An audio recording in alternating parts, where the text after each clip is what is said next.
on the Honourable Leader of the Official Opposition to start debate. Thank you so much, Mr. Speaker.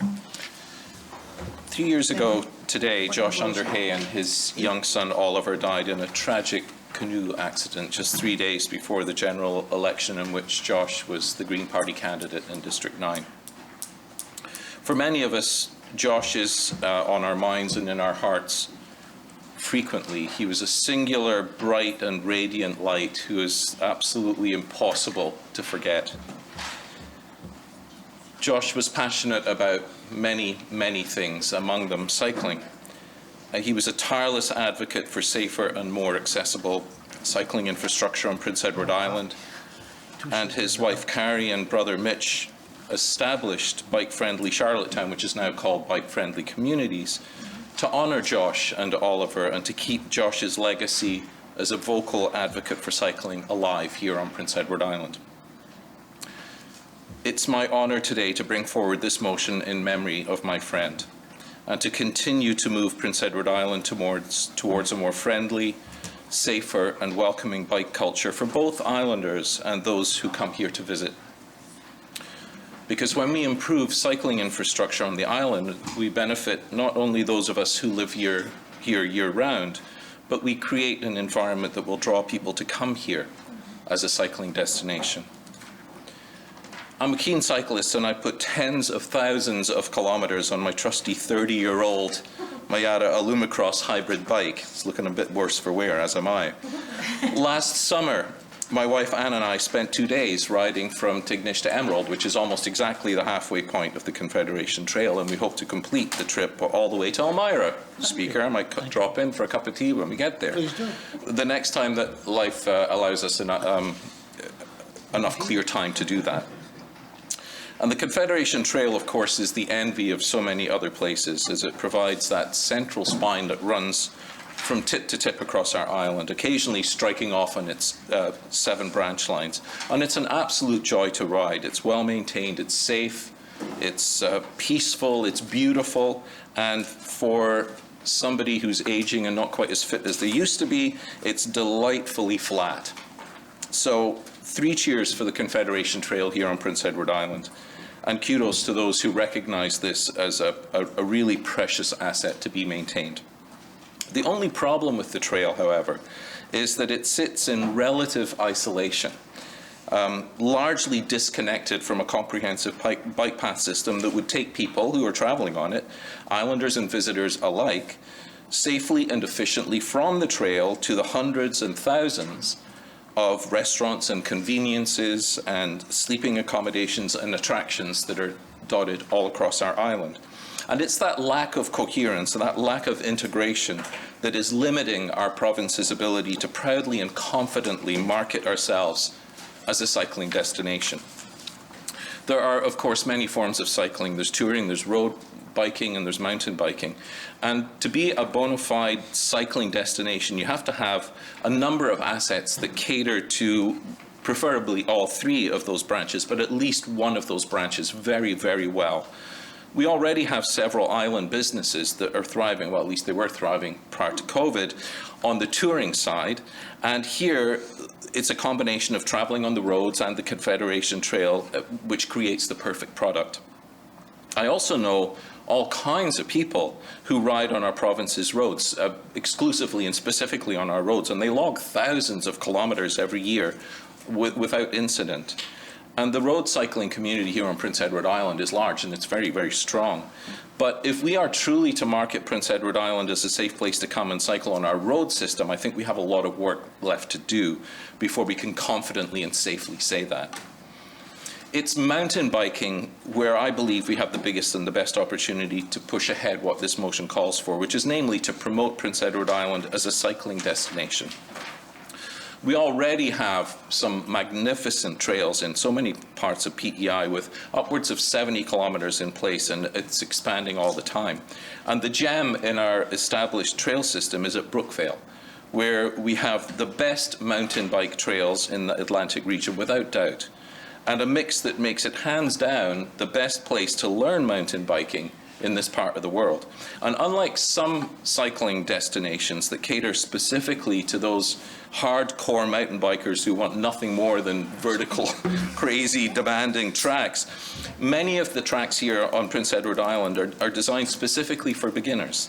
And that's exactly what families are looking for when they're seeking a place for a cycling holiday. And I need to give a quick shout out here to the trail builders on Prince Edward Island, to Joe Downham, to John Mullins, and to Albert Flavel, who between them have created an absolutely fantastic system in Brookvale, as I mentioned, in Strathgartney, in Bonshaw, in Gairloch, there are some in Cardigan, there's some, like all over this island we have a beautiful series of trails. However, there are some significant gaps in our cycling infrastructure, though none that couldn't be overcome with a modest investment of funds. And it's clear, I have to say that, we're not looking at a huge investment here in order to complete our star as a cycling destination. Linking the existing trails is one of the critical elements.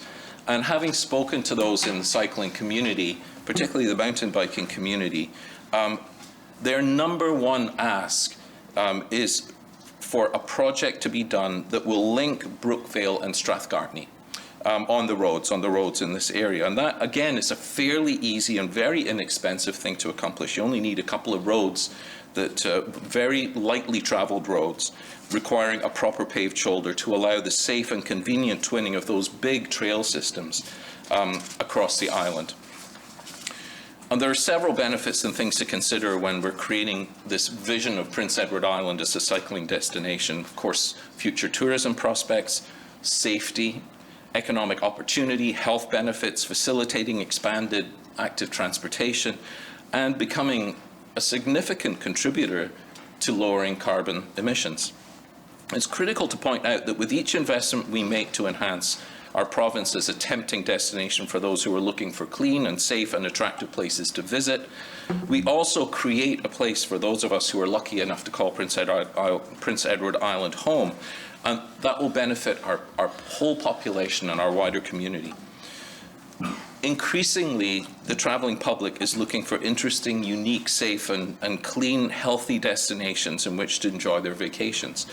So-called experiential tourism is something that's been identified by experts all around the world, and locally here on Prince Edward Island by TIPI, the Tourism Industry Association, as a growing market sector and a really huge opportunity for PEI. It's clear that regular physical activity is important not only for our physical health but for our mental well-being. And when we build infrastructure that is bike-friendly, it is also inevitably pedestrian-friendly, whether those are trails that go through forests or active transportation lanes in our cities. So every time people get out of their cars and onto a bike or a skateboard or a scooter, or they put their sneakers on or their walking boots, they're making healthy choices. And that has, of course, individual benefits, but in time, it will have longer-term collective benefits for our collective community health and ultimately for the bottom line of the provincial budget. So our province has set some ambitious and very laudable climate targets. The number one contributor of greenhouse gas emissions on Prince Edward Island, of course, is emissions. So as we strive to meet these bold targets, that is the place where we need to look and find the places where we can make the biggest gains and to work hardest. And Bike-Friendly Communities has done a magnificent job of laying out not only a comprehensive plan for an integrated network of bike lanes throughout the capital region, but also the important role of encouraging people to get out of their cars and onto their bikes, and the thing that can do to reduce GHGs and reducing local air pollution. And of course, nobody expects all islanders to cycle 12 months of the year, although I should tell you that some will, and many already are.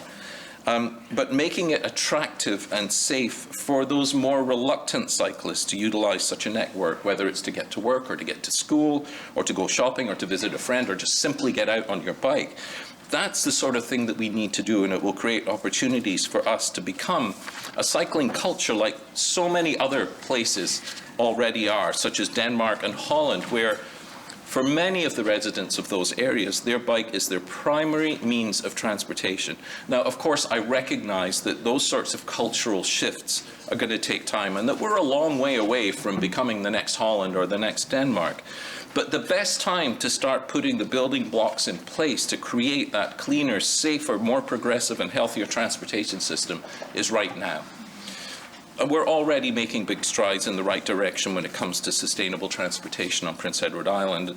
And I certainly hope for unanimous support for this motion, which aims to enhance and accelerate the construction of active transportation here for the benefits of visitors and islanders alike, and one that honours the legacy of Josh and Oliver Underhay. Thank you, Mr. Speaker.